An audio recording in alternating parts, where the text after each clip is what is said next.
Welcome to the Ally Show, where we focus on human being and spiritual living with a deep inclination for the divine. Together, we delve into the seen and the unseen. We explore what it means to be well and whole from the inside out.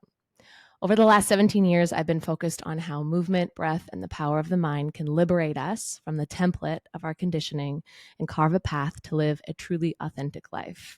My hope is that my guests will inspire and expand you to continue to choose the life that is yours. Today's guest is Navi Gill, Ayurvedic alchemist and holistic wellness educator and therapist. Her work in healing as a practitioner and a holistic wellness educator is based in her ancestral knowledge of Ayurveda, yoga, and meditation woven with life skills coaching. Navi, welcome to the podcast. Hi, thank you so much. Thank you for having me. So Navi and I met, I was trying to think of this, Navi, I feel like 15 years ago, Yeah, 10? no, at A, least probably 15, give a or long, take. yes, a long time ago when I feel like we were both just sort of starting out in our career path. And over that course of time, you've helped me immensely in my own health and wellness. And so, for people that don't know you and the work that you do, I'd love for them first just to hear it in your own words because you do so much. Mm. Yeah. So, tell us what you get up to in this lifetime. Oh, well, for the last little bit, since 2011, I've been learning, practicing Ayurveda, which encompasses yoga, meditation, breath work, pranayam, herbalism, and all of those things together. I've built my practice where I help people understand how to practically apply the principles of Ayurveda to their current lifestyle in a way that makes sense to, um, I would say, the modern day woes and ailments that we're facing, because Ayurveda is such a beautiful, vast medicine that has ancient history and ancient roots, and a lot of the knowledge, even to myself, was never accessible. So after I learned, I kind of wanted to offer it in a way that people with very low capacity and understanding would be able to implement certain practices that would just bring them closer to themselves. And my whole thing is people, one, being in tune with nature and their body's relationship to nature, how the elements impact what's happening inside while it's happening outside, and really have autonomy over their own well-being. And I think something is like we experienced in the last 3-ish years, however long it's been, something like the pandemic, having knowledge of your own self and how to be well and how to remedy ailments is, I think, one of the greatest wealths that we can have. And all of us as practitioners are contributing to supporting people in that way. And I think that is the true wealth, the true liberation, is like knowing how you can heal yourself. And that's what my practice has been about. I'm trained in the classic Panchakarma bodywork therapies as well in Ayurveda. So all of those, and Marma therapy, which I will administer time to time with my clients when it's needed. And I also like to share it in event spaces, or if someone is having a training for their own internal staff or educators, so I'll go in and I'll teach. So that's been a big part of my sharing of knowledge, has been through teaching and supporting clients. Hmm. Yeah. I have so many questions, but I think let's start first where the inception of this work came in for you. I know you have a deep spiritual life. I also know that Ayurveda yoga is in your lineage. What came first for you in terms of the awakening on your own spiritual path, and then purpose and dharma coming in and saying, okay, it's Ayurveda. I want to walk this path. And with also tying in with your own family, was Ayurveda something that you grew up with? Was it in your household? Did you learn these things from your family, from your aunties? Oh man. I did not. And I was someone who, like so many of us, always felt like I didn't belong. I was a really sensitive child. I always had to, um, I would say, present strongly in order to preserve my softness and tenderness. And I definitely didn't grow up in a family that practiced or had language for these practices. So my journey, I would say, as long as I've been conscious, after all these years of like uncovering, it's like I've always been spiritual. I just didn't have the guidance or the context or the language for it. And I grew up in a family that, practiced Sikhi. So that was a big blessing in my life. But I didn't connect to that in a deeper way until I was an adult and I kind of explored my own path to spirituality, and that really came for me. It initially started like right after high school. Around then, I, like many first generation immigrant families and children of immigrants, a lot of conflict in my teenage years with my parents and family because I always felt so different and didn't really have that guidance and acceptance and support because I was the oldest. And my parents insisted that I do like this well-being meditation course, and that was probably my first like practical experience and application of any of these traditions and knowledge and practice, and that was really transformative for me. And then over the years I just kind of like, I would say, like dabbled in it here and there, but it wasn't like a full-time like yearning. It was like something had shifted and I was like on the train and I was going, but I wasn't like aware of it or like consciously pursuing it. And for me, I would say my journey really started in 2010. And if anyone's listened to any other podcasts that I've been on, I share this story often about my, as you said, spiritual awakening. And that came through loss and grief. I suddenly lost my nanaji, so that's my maternal grandfather. I was in my last year of school at that point, and it was very sudden. It was very unexpected. It was my first experience with losing someone close to me. And I think that's when everything that I knew of as normal life unraveled. And I was really forced to go into the depths of like questioning, who am I? Why am I here? What is my purpose? And really like coming to terms with the fact that like anything that I was trying to do, the reason why it was like incongruent and felt uncomfortable is because that was never my path. And yeah, and then and a trip back home to India, to go through that process of like doing his last rites and being back in touch with that land is when I started to uncover Ayurveda. And I visited a spice farm in South India. I believe it was in Kerala, and I just had a out of body, or maybe it was like for once very much in my body experience. I still don't know which one it was, but a really electrifying experience of like being on that land, touching the plants, having someone give language to the ways of healing that I'd always been seeking. And when I learned that day, like that word was Ayurveda, that was like that pivotal moment for me when everything changed. I came back to Canada and started like looking for places that I could train, where I could learn. And really, I never looked back after that. I love this idea. I feel like I have this visual of you just walking through, like touching all these spices, learning all these things, and having it be more of a remembering than anything.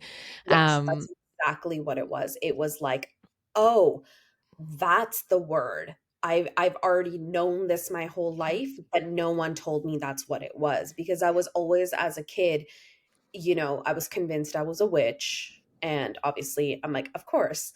And I was always trying to like mix potions, work with plants, like make my own skincare by mixing things up. So, like, it was all just always there. It was just needing support and a container. And I found that when I went back home. and when you came back to Vancouver, and this is 2010, 2011, Yeah. what was the Ayurvedic space like in Vancouver? Who were you learning from?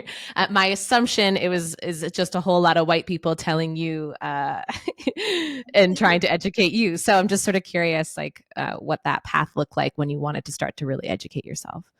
It was really challenging for me because any formal education and training, if it was outside of India, was either in California, or it involved me moving away from my family, which at that time I was very much not ready to do. And the training was like costly, lengthy, far away.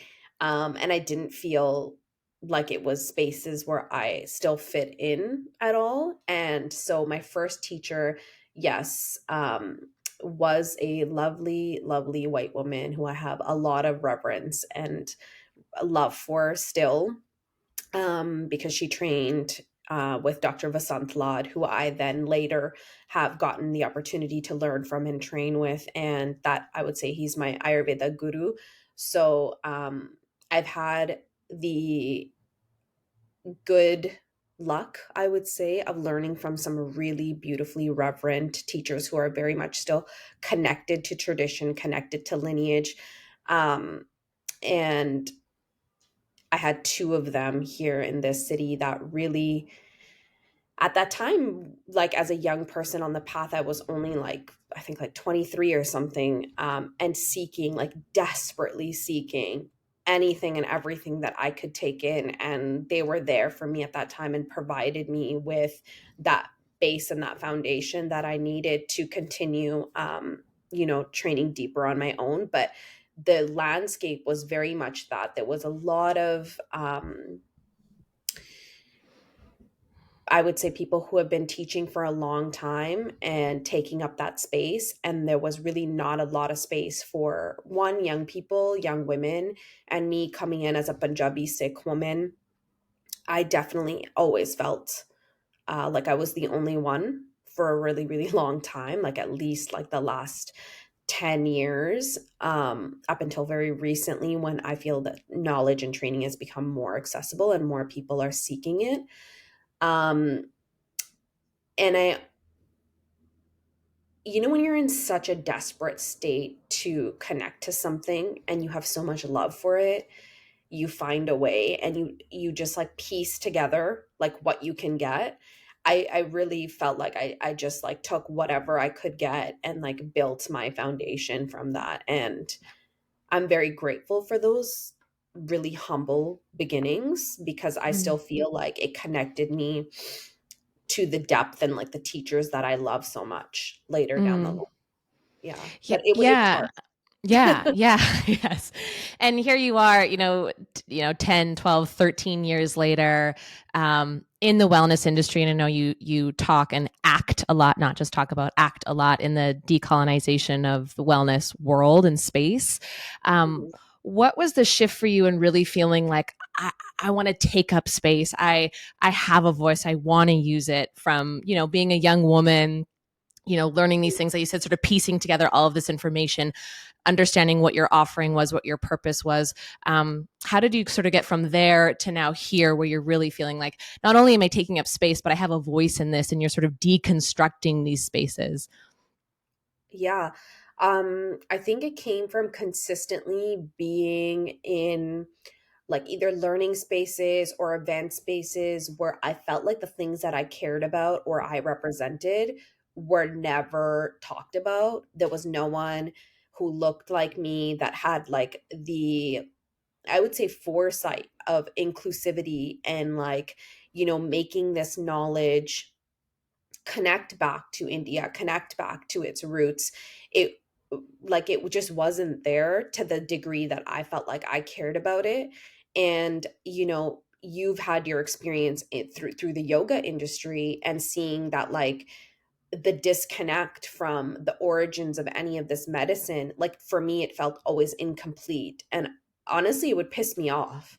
Like I would be like, these people don't look like my mom or my aunties or my grandma or my friends or people I grew up with. And why is it that these people have all this power and this knowledge and it's being gate kept, when my own community, specifically I can talk about the Punjabi community, like that I grew up with, they didn't even have language for this medicine. They didn't have the ability to practice it, many of them, unless it was passed down in their families, like folk medicine, rather than the actual like clinical, um, practice of it, and I think for me it was just looking at how sick so many of the women that I knew were, Mm. and if they had access to this knowledge when they were the age that I was, how much of this could have been prevented.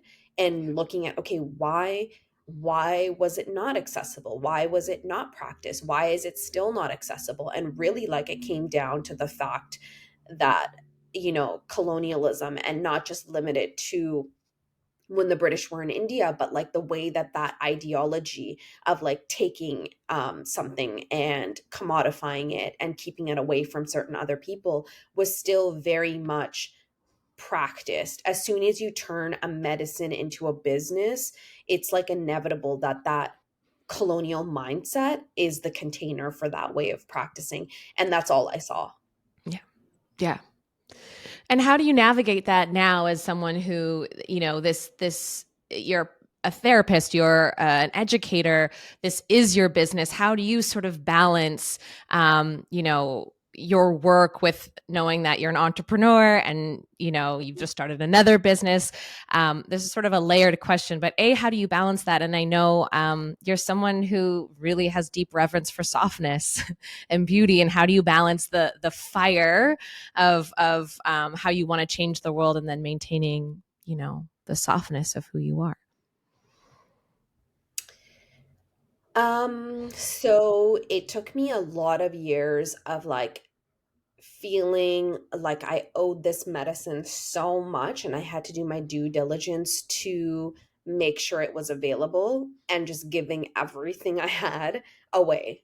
And not, I never thought of it as like, this is a business, and I still don't think of it like that. It's a discovery of my life's purpose, but it doesn't mean that the two need to be the same. And I think we live in a time where we're very fortunate. We have the ability to, have multiple streams of income or multiple streams of anything that we do.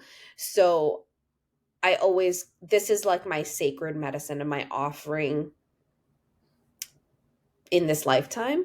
But like when it comes to like work or earning, it's like I use other things Hmm. to provide those aspects, because for me it wasn't possible, honestly, to uh make this into a business per se, um without it impacting the way that I felt about Hmm. uh having to like almost sell something. And I hate that. Like for me it's just, my experience has been so deep, my reconnection to it has been so deep, the way that I've been able to learn and how I feel when I practice, it's just like it's too sacred for me, so I just keep it in its own place. And I just offer it when I can. And I think like when it comes down to like earning anything, it's just an equitable exchange of like for time and energy. And um yeah, does that answer your Totally. question? Yeah. Okay. Yes. Yeah. So yeah, beautifully. And then the next sort of piece of this is like, you know, the you wrote something recently. I think it was in August, reclaiming my vessel. Oh yeah. Um, and I just think it's so beautiful. I've read it many many times. And you speak to this softness, and something I love about you, and appreciate so much about you, is the reverence you have for softness and beauty. And those of you that follow Navi online, she's always posting gorgeous flowers and things that just invoke, to me, the divine and femininity and softness. And I Mm. think for so many of us, and I'm curious of your experience of, what it means to tend to the softness of who we are, in this world. And we were talking earlier, like in this current world, which is a hellscape. Yeah. um for me, it came just like this medicine and practicing it, and anything that I embody is out of necessity. It's out of necessity to keep this soul of mine intact to this body, and for it to feel like it has a purpose here on this earth. And um like being the thing that we all needed when we were growing up. I think a lot of us are on that path is very much about that inner child me, like what she would want and need, and how I can make that a tangible thing in the world, because this is very emotional for me. Like I wrote in that piece, I didn't have that, and the women around me didn't have that luxury. And if they did, Mhm. it wasn't for very long, because they were thrust into these roles in their life and expectations. And it was really hard to watch, and it's still really hard for me to watch. And I have to like catch myself to not repeat those things.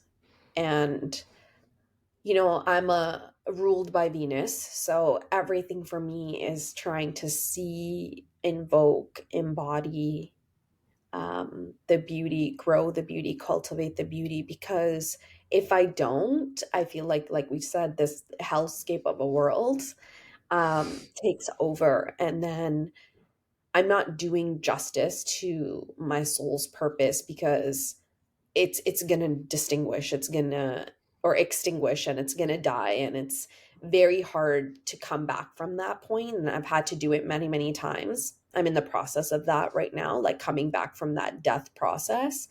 um but it's like you get to a certain point, and there is no choice but to do the thing that you're here to do. And a part of my purpose is, yeah, to tap back into that softness and that femininity that I feel like I had to really hide and protect growing up, because it was always shamed, or it was always taken advantage of. And it's like doing it on my own terms, where like to me, I look at like in our history or our mythology, there was no like a soft woman did not mean like a weak woman. It was like that strength and that softness and that fierceness and devotion, like all the things were in one. So it's like, why do I have to only pick one side? I feel all those things at once, and I just want to embody them to the depths that I can, and hope that my soul is happy with that. Mm, so beautiful. And I've heard you speak on this before, this idea of too muchness, when we feel it all. And I also was a very sensitive child. I Yeah. think this is really where I connect with a lot of the things that you say, because I feel it really deeply in my own self and the little one in me. And I know we both have a deep passion for supporting young women and Hmm. teen girls and female identifying young people. Hmm. And how are you able to sort of handle the totality of who you are, or embrace the totality of who you are? Because I think as women, like you said, we're sort of just allowed to be one thing, maybe two. But really at the end of the day, we're all things. And I'm curious as well, as you stepped more into, this is all of me, this is all of Navi, how you were perceived or maybe received by the women in your family, because it feels quite revolutionary, to step into the fullness of who we are. I'm still in that process. But how was I am still not fully received. I think that I would trigger a lot of people in my family, Mhm. and I still do, because I represent so many things for them, that I see in them that maybe they were not fully able to live out or carry through. And maybe they're still in the process and will as well one day. But I think it's like when you see anything, that you've had to struggle so much for, and it looks like it came really easily to someone else, there is that sense of yeah, like it is a trigger. I know that that happens for me. So as I've gotten older, I understand much more. But I think like me trying to find that perfect way of embodying my totality. I'm still uncovering parts of myself, but it's like more than ever before. I'm in a place where it's anywhere that doesn't have space for that, I don't even care for it. Like I'm not longing to be in any spaces that don't hold space for that. So that's like in my interpersonal relationships, any intimate relationships, my friendships, my families, my business, anything. And a lot of the time that does come with an opportunity cost. Sometimes that means I don't get that opportunity to showcase my work or my business, or whatever it may be. But I think authenticity is so important to me. And um after you spend so many years feeling like you've had to like suppress Mm. parts of yourself for so long, where it's like it's been painful for me, it's made me physically, mentally, emotionally, spiritually sick.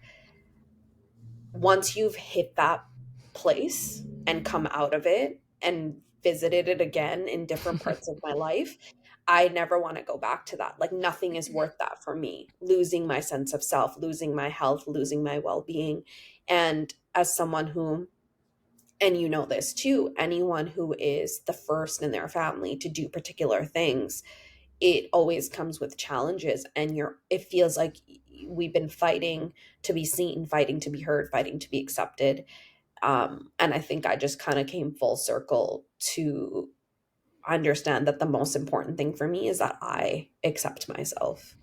And I'm still in the process of that journey, because it means a lot of deconditioning of things that we have been indoctrinated with, and that even if I don't believe those things and they go against my value system, if I've only seen those as an example, if I was only taught those things, I'm having to go through my own process of letting go, healing, and reprogramming them. So Mm.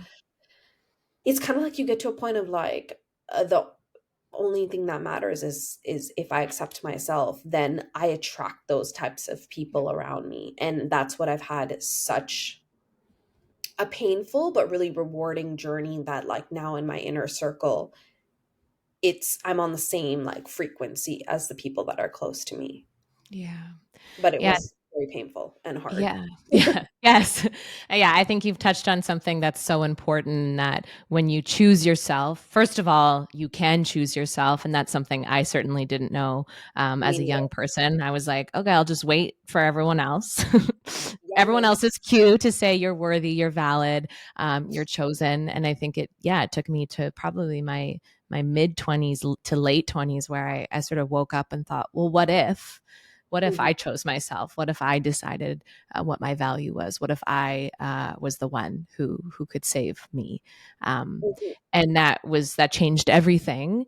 And that's all nice and great. But then you have to sort of walk this path away from what you knew. And it is painful because you do lose people and you will disappoint people. You lose Um, yourself as that yeah. person that you were. And Yeah. that's what I mean about having to constantly go through this death process. Like there's no choice. If you want to get to the root of complete embodiment, it really means dying over and over and over. Yeah.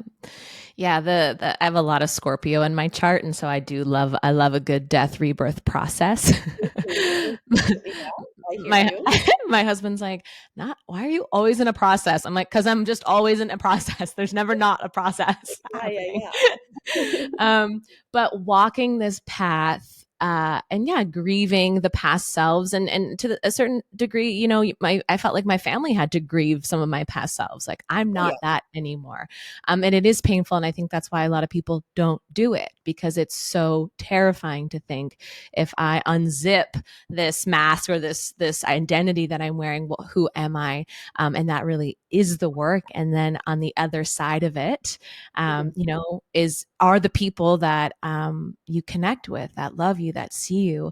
But there's this quote that I love. It's like your old life or your new life is going to cost you your old one. Yeah. And I think that both you and I have seen that many, many times, and it's not just a one-time process. No, I totally thought, okay, like I did it. Yay, I'm on the other side. Everything's all good now. And it's like, no, that was just the first time. And then Yeah. you realize it's constant. And I think, with Ayurveda and the way that I look at the world through that lens is that everything is a season. And if I'm in harmony with the season, that is me following how nature intended for us to live, and that each season has its energy, each season has its purpose. And it's very fitting, like now we're going into winter, and winter is the season of letting go, letting everything that needs to die off, and going into deep rest, because without that, how can you cultivate the optimal grounds for spring? We just expect to be in our constant bloom, to be in our constant um, growth, but it's not possible because there's so many parts of us. In order to make space, we have to let them die off. And um, as someone who always hated change growing up, like it was like I can look back on like my elementary school like journal entries or like assignments, and it was always about being so fearful of change, because for me it involved grief, it meant loss, it meant facing this death of some sort. And as a highly sensitive child, where you're like, no one's going to support me through that, so I hate change. It's like coming to terms with the fact that the change is the only thing that's constant. Yeah. And I struggle with it still, even with all this knowledge and all this experience. I'm like, I still am in discomfort when it happens, but it's just, there's an acceptance for it, knowing that it's inevitable. Yeah. Yeah. Yeah. I so relate to that. And you've taught me a lot about this living seasonally and what that means, not only just the food you put in your body, but what you do.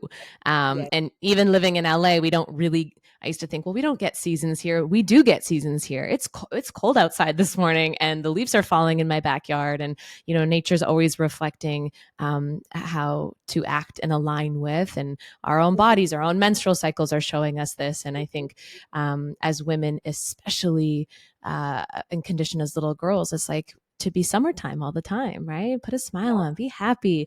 Yes. And I didn't really have a lot of examples in my own life of people being able to handle my fall and winter.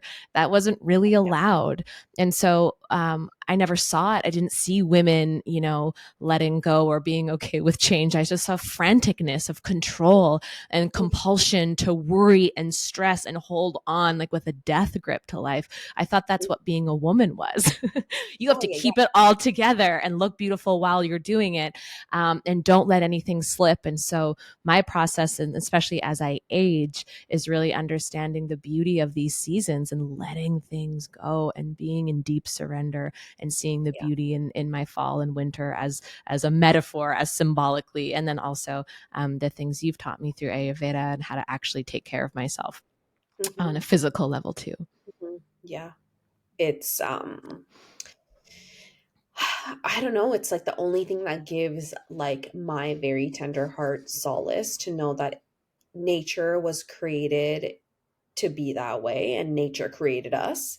So how can I, if I believe in higher power, if I believe in the divine, if I believe in God, goddess, like how can I not have faith in that process of the cycles? And that's kind of what gives me solace to be able to go through it, because yeah, it really freaking sucks, man, when you're going through it. It's very isolating, it's very lonely.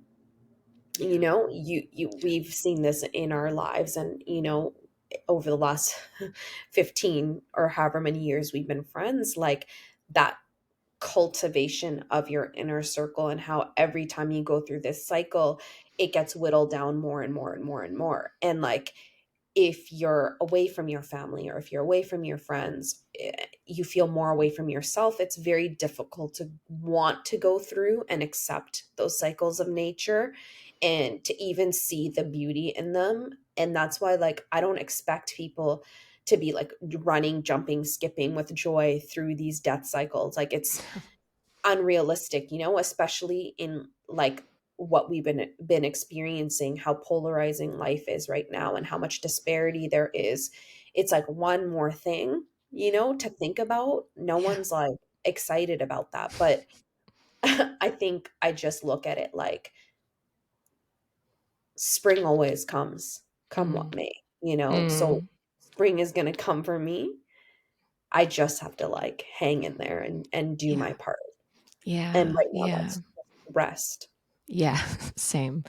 Yeah, and I think also what I'm realizing, even say in the 15 years we've known each other, I've had a lot of friends fall in and out in those 15 years, and something that Mhm. feels, and I talk about this actually a lot with my husband, his friends, and his college friends. It's like you really start to see the ones that have been able to withstand their winters, or you really start to see the ones that have been running from their pain, because you can only run so far. I mean, we can get away with a lot in our 20s, but as you start to enter into your 30s, on a physical level, your body just cannot take it anymore. And, Rumi says the cure for pain is the pain, when we turn toward ourselves, and how frightening that can be, but being able to withstand, many, many deaths is, I think, a true testament of a life well lived. And it just Mhm. becomes more obvious to me, the people in my life, even people I'll meet on, like just in a quick interaction, you can kind of tell who's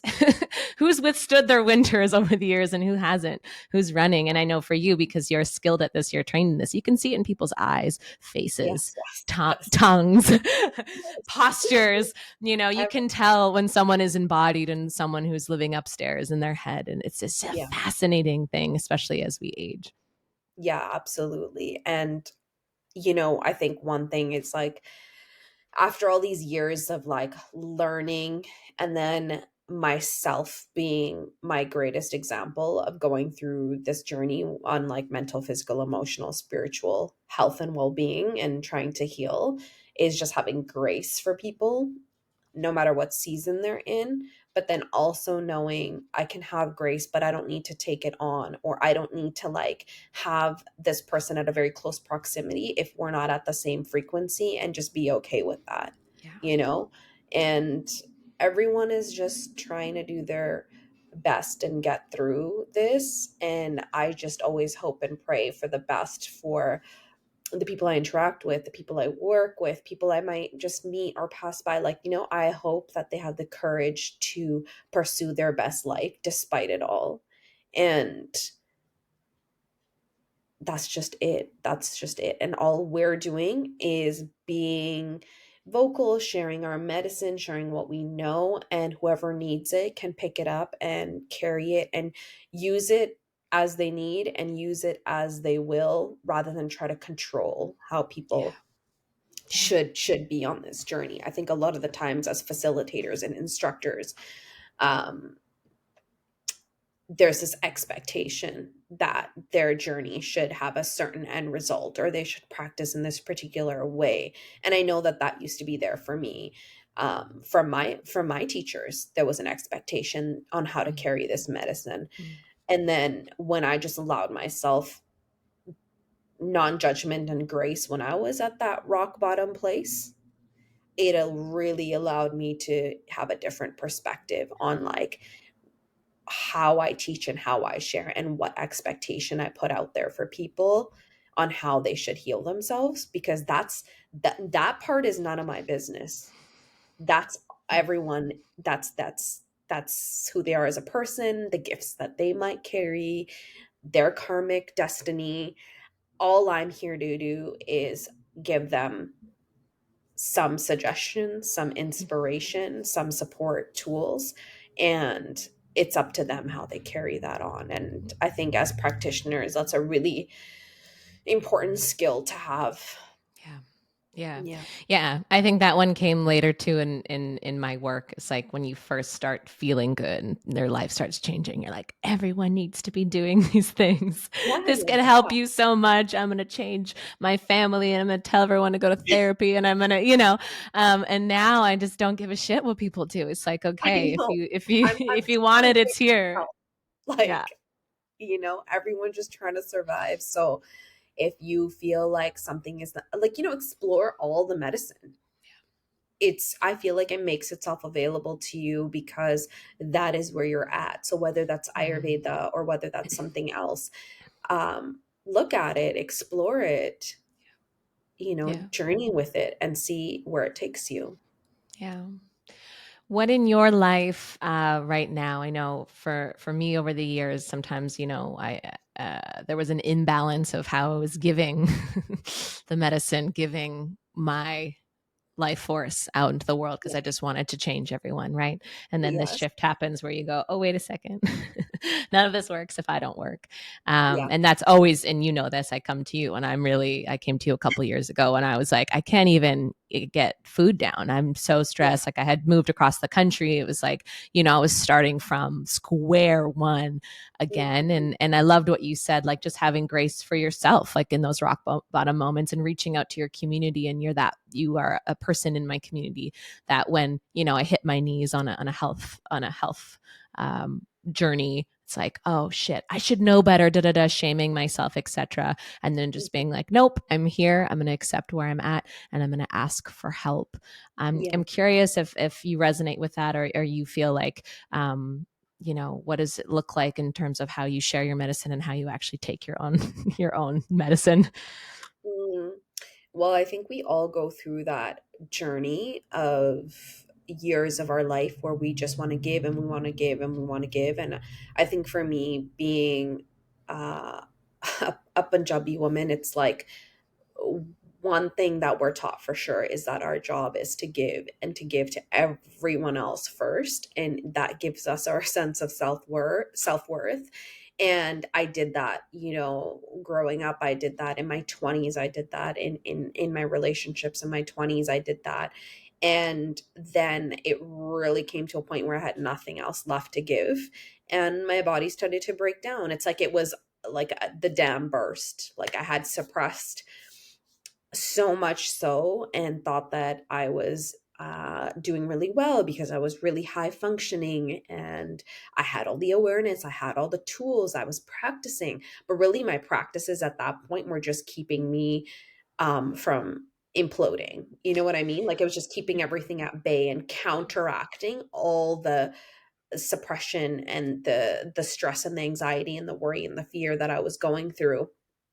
And it was really good. Like, it kept me going through that time period with, like, minimal awareness of how bad things really were, and, I'm grateful for that cushion Yeah, that I had, yeah, but as soon as, like, a little bit of the practice fell away, it hit me all at once, and I would say that I went through, like, a great death and a great deterioration, and I had no choice. I had nothing left to give. I had no inspiration. I had no desire to share in the way that I was sharing. And it really was about, I'm a big, big believer that everything is energy. And for me, if I am not in my authenticity, I'm not in integrity with how I'm living versus what I'm doing and what I'm speaking about, it's like physically impossible for me to show up and do something. So yeah, in that sense, it became really easy, but the opportunity cost was that I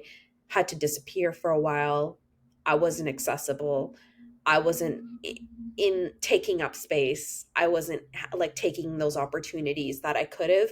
But at that point, like, work didn't really matter. It was more so just like I have to bring myself back from this soul sickness yeah, essentially. And I'm still in the process of that because every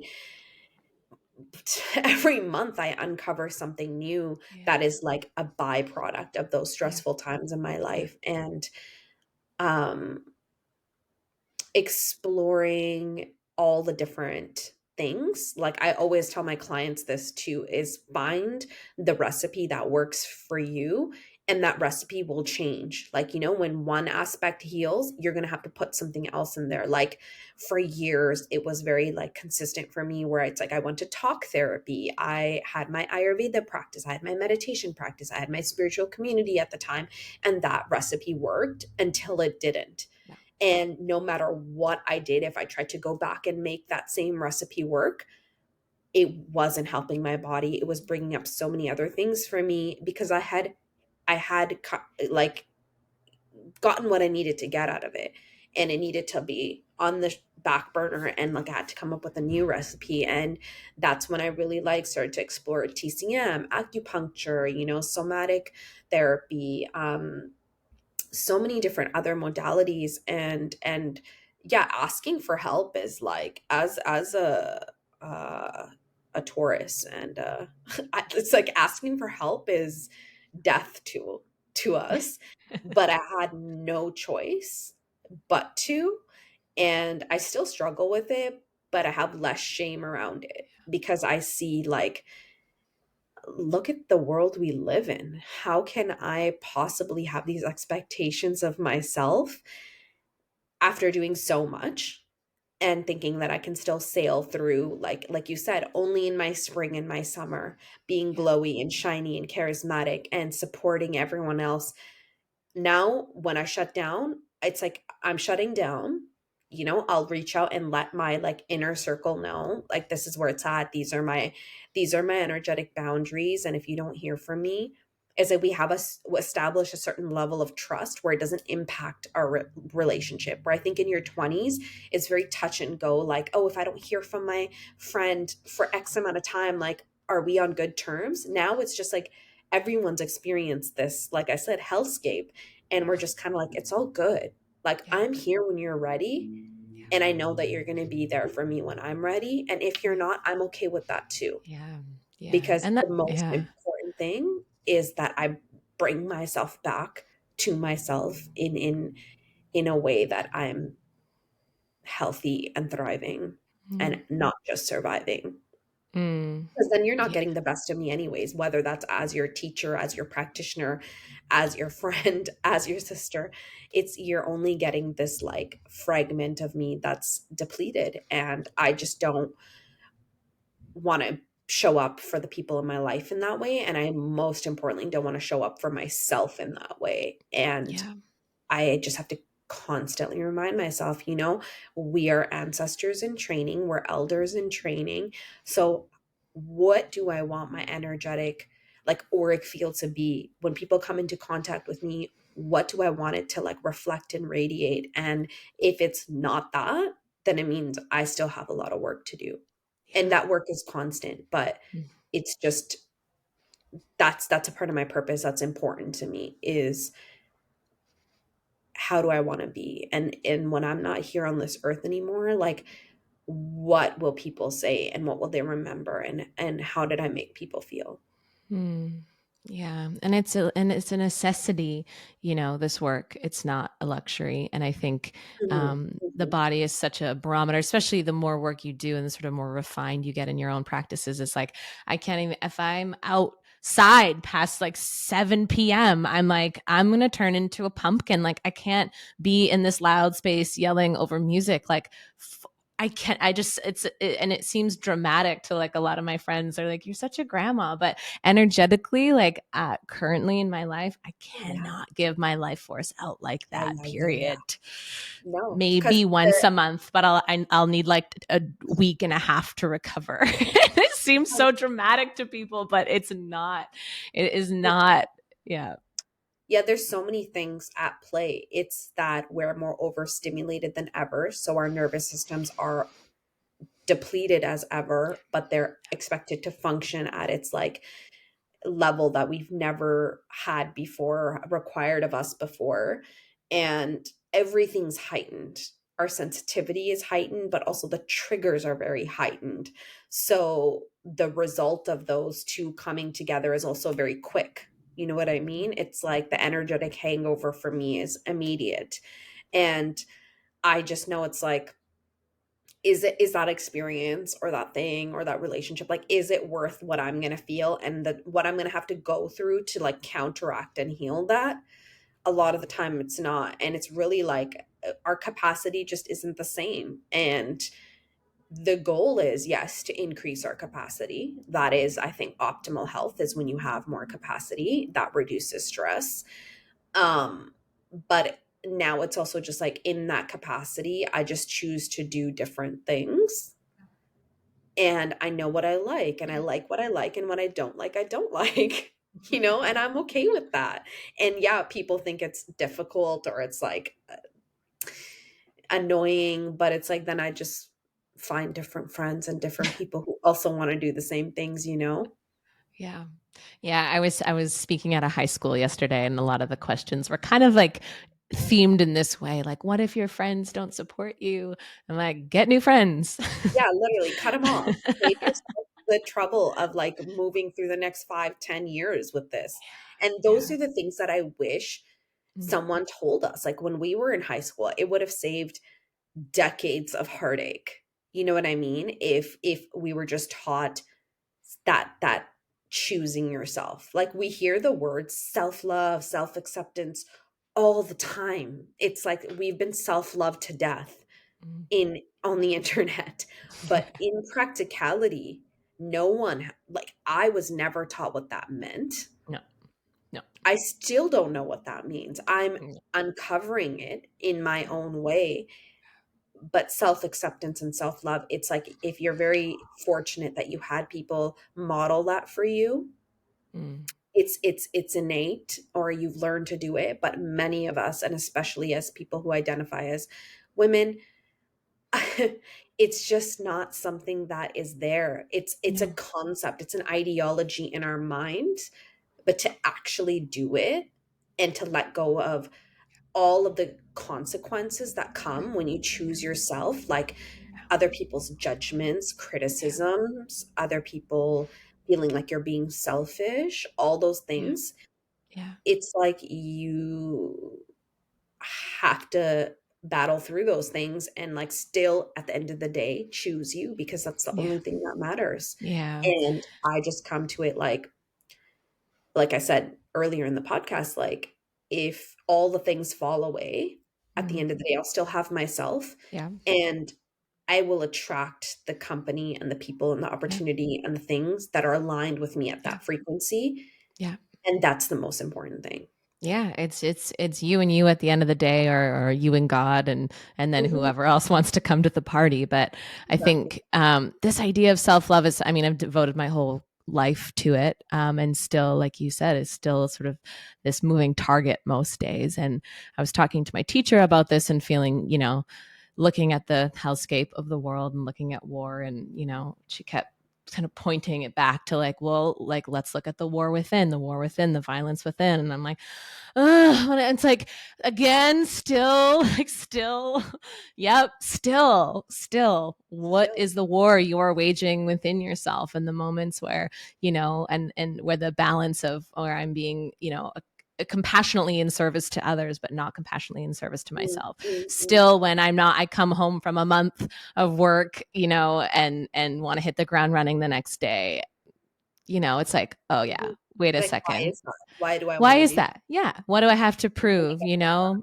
Yeah. Mhm. And we're living in, this late stage capitalistic, patriarchal, white supremacist society that is not giving us any opportunity to rest. And so could you imagine if all women actually said, oh, I'm gonna just listen to nature and be at one with my menstrual cycle and rest when I need to? Like the world couldn't function, not the way it's functioning right now. We And I need hope that people. happens for us, I hope so too. I want to I see that in our lifetime. yeah.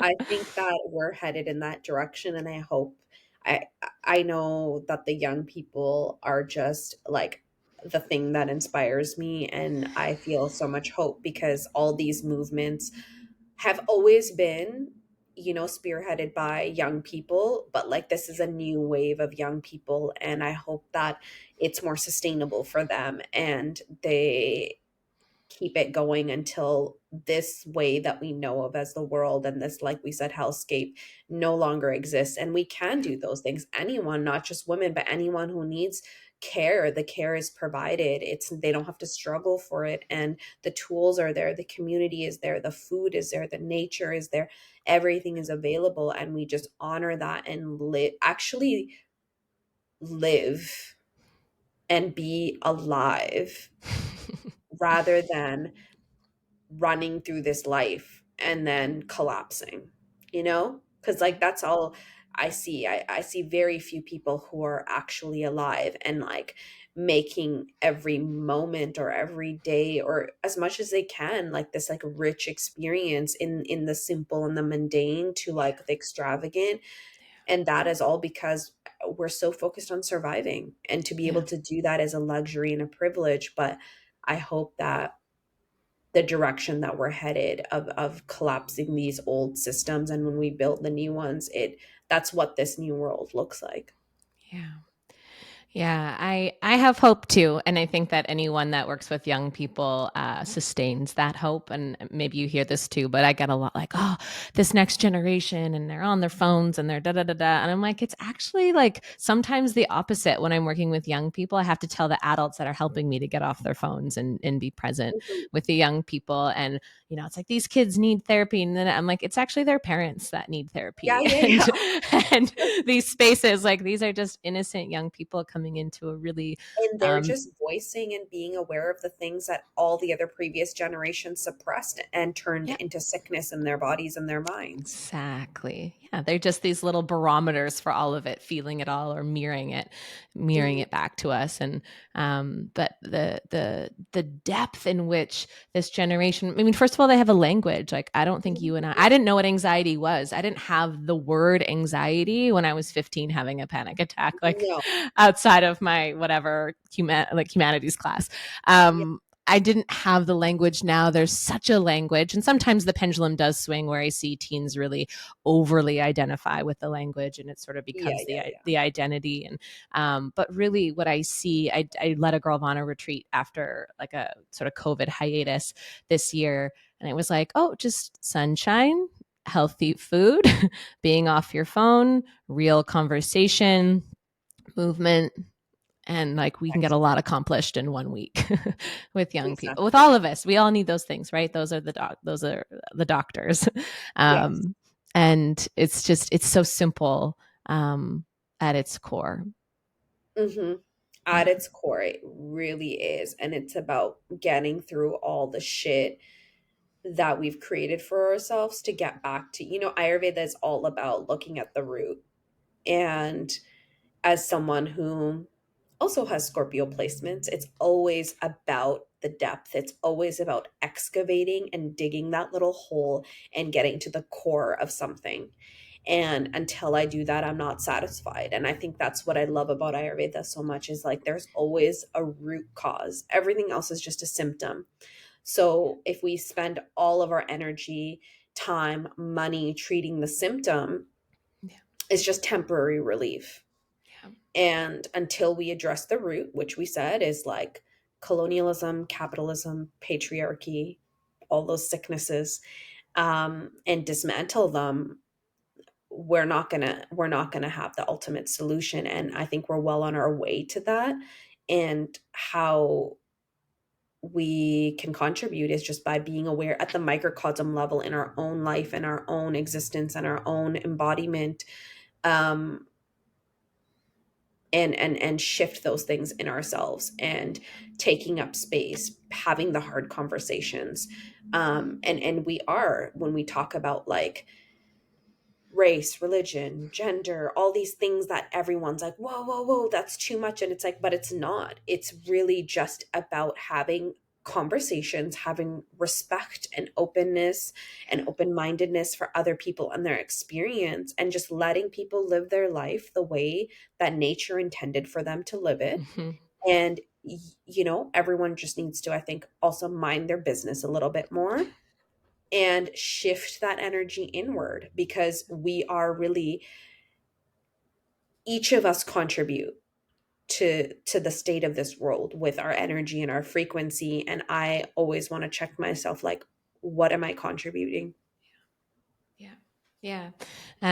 Yeah, and you're contributing so much. It's so beautiful to see the evolution of what you offer this world. And you're someone who I greatly admire and greatly respect and sort of look Thank to in terms of how you are so deeply in service of both things, the world and yourself.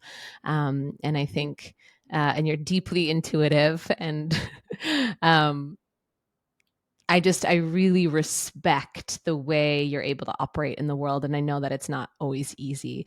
And I love that you're able to be transparent, speak about the many deaths and the challenges and, the loneliness and sometimes walking a spiritual path. But I just, when I see it, and it's not just me watching you online, but feeling you and feeling into the presence that you bring. I just, there's so much integrity. You're such a person of high integrity, and authenticity. And I just feel really inspired by that. And sometimes when I'm doing things, I'm like, what would Navi think? I'm like, what would Navi do here? Like, I just really feel like you're such a light in the world. And I think, isn't that what your name means? Something to do with light, right? Yeah.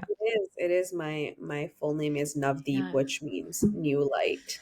And yeah, that's when I had my awakening and finally connected to the meaning of my name. I was like, oh, it always made sense. It was always there. And thank you so much for saying all those beautiful things.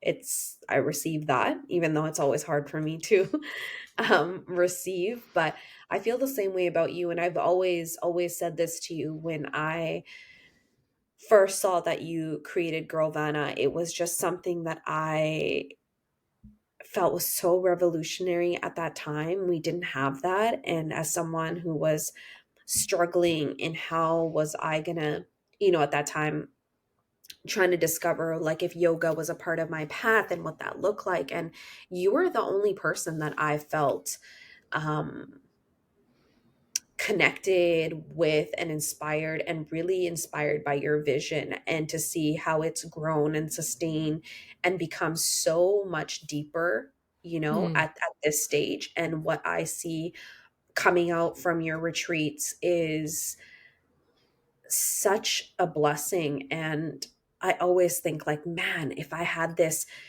when I was 16, again, like so much heartache could have been prevented. And I love that at the stage of like going through so many things in your own life, like you are still finding this space and creating this beautiful experience to give back in this way. Because I think it's really easy, like sometimes in our own life, and which is what I'm going through, when there's not anything left to give, it's hard to come back to that place of wanting to be in community. And the fact that you still do it, and you do it in so many beautiful ways, and now this podcast, it's just, yeah, I love that. And I love watching how every season you're discovering a new depth and a way of not just creating community, because I see you doing that all the time, but like being of it, in it, and sharing it with the world. And the inclusivity and your commitment to including those things that feel and seem hard to talk about in your work. mm, You're one of the few platforms that I see that doesn't shy away from talking about the things that are happening in the world. And that's something that I admire, and I'm so grateful for, and grateful to call you my friend that isn't afraid to put your neck on the line, you mm, know. mm. Thank and you. and a lot of people who've benefited from the privilege of being able to teach modalities and practices that are not of their own culture and of their own lineage, still don't have the courage. And Yeah. the fact that you always do is something that I want to highlight for sure. Thank you. Thank you. I'm also receiving that deeply, and it means the world coming from you. And yeah, it's still something I struggle with constantly. And I've always been open about that, being in this yoga world and this wellness industry and living in LA. There's so much bullshit in this industry. And I've been a part of the bullshit, in many ways too, and been a part of perpetuating the white girl in yoga tights, throughout Hmm. my work. And I'm constantly grappling with the decision to teach yoga. But at the core, when we talk about the root of things, my heart is with um, inspiring young people, and the modality helps and Yeah. shifts. And I think, I get in trouble all the time. I posted something about Palestine, and I had, I had lots of different comments and things. It's not easy to be outspoken. It's not easy to, um, to use your platform in a way that is going to appease all people. But I just think it's necessary to continuously be like questioning the world, questioning ourselves, and questioning these practices. And as much as I can bring in and elevate voices such as yourself, I will always do that, because this is where I learn and this is where I grow. And yeah, you've certainly helped me through the years, and nourished me in so many of the practices you've given me. I still do. You would have been proud of me this morning. I did my dry brushing, I had my sesame oil. Yay. Yeah. Yeah. So thank you for the work that you do in the world, and thank you for the acknowledgement. And I know we're close up, or we're just past the hour, and I wanted to ask you one more question if you have the space and time. Yeah. Yeah. So I have I feel like maybe a lot of us do sort of, and I think I've heard you speak about this before, where sometimes we're a little bit closeted about our spirituality. I certainly shied away for many years of talking about God or the divine, or um, and I think that part of this podcast for me is like an outing more of my spiritual life. And it's hard to have those conversations over Instagram or even in my Substack. I just feel like it's never enough, and wanting to speak more about it. And so my curiosity is just your own definition of divine or God or source, which I know is ineffable and completely hard to put into words, but I think if I were to just come from the top of my head, it's nature. mm-hmm. Like there's no denial that the divine exists if I just look at nature. And there's this meme I saw recently, and it was like this guy with the crying face, and he's like, this world is in a horrible, awful, disgusting place. And then like in the second one, he's like seeing a lot of like animals and trees and stuff, and he's like, oh, never mind. And that's how I really feel, is there's no denying that the divine exists if nature is there and we can experience it. That tells me everything I need to know. I always feel like when I run out of words and I run out of language, the language of the divine is nature. And for me, devotion, prayer, longing, love, um, all of the ritual, all of those things are a way to connect to the divine and an expression, like in my small little human form, that I get to connect with something that is so magnanimous. And for me, Sikhi and the lineage that I come from, and seeing how my gurus created this life path, and the values are really earn an honest living, give back to your community, share it, um, and be a person that is spiritually connected to the divine, but contribute to the world that you're in. That to me is my greatest value system, and I have to always keep coming back to it. Mm, so beautiful. Thank you for that. It's my favorite question to ask. And I think it's so beautiful to hear the answers, and nature is it. And I feel it through you when you post like a flower from, is it your mother's garden, or is it your And grandmother's my garden? grandmother, yeah, Okay. she has her garden, but it's like that's a weekly ritual for me. It's flowers. Yeah, I Yeah. didn't even get to talk about my most potent favorite medicine. Um, that's it right there. It's Mm. how can you not look at a flower and see God? I don't know. I don't know. Yesterday, I was walking into this high school, and I was just, feeling the nerves you get before you speak in front of people. And there was just like, a lot of like dying and decaying things around me. And then there was just this one red rose right in front of the school. And I was like, that's all I needed. That was just my one sign. I'm divinely protected and held. I know exactly how I need to show up now. And so I feel like I wait for those posts on Instagram to come through and see those beautiful flowers. And that's been such a journey for me coming back to, I'm a Libra, and coming back to beauty, and seeing beauty as a pathway to liberation and enlightenment. I never thought that was that could be true. I thought that beauty was frivolous, or I saw, beauty being one way, a standard in which we all need to Mhm. uphold. But what true beauty is, I started a garden this year, like just coming back to the way beauty makes me feel, lighting a candle, being in ritual, how I treat myself, smells, scents, all of those Mm. sort of connections have brought me so much deeper on my path. And it was like, this could be true. This could be real. That beauty is a way for me to Absolutely. feel this way. And you're just such an embodiment of that. So thank you for Mhm. showing that and sharing that with the world. Thank you. That means a lot because I'm like I always want to be like an expression of a flower, like smelling good, all of the things. And when people, are in my presence, like I want them to like know that yes, adornment, beauty, there's a reason why all these things were so much a part of um like divination, occult work, spirituality, because they all are a pathway to the divine. And one thing, like before we close, is like more and more I think to myself, like, if I were to have a meeting with God, goddess, this divine energy, how would I show up? I would want to Mm, look my best. I would want to feel my best. I would want to smell my best. I would want to just be adorned in like the most beautiful things and come with the most beautiful offerings I could find. And I want my life to be like that meeting as mm, much as I mm, can. So when mm, I show up having reverence for myself and this energy that's around all the time, which is God, goddess, I don't want to show up stinky and shitty and low vibrational. There's times when that happens, and there was times when I lived in that space for yeah, many years because I had nothing nourishing me.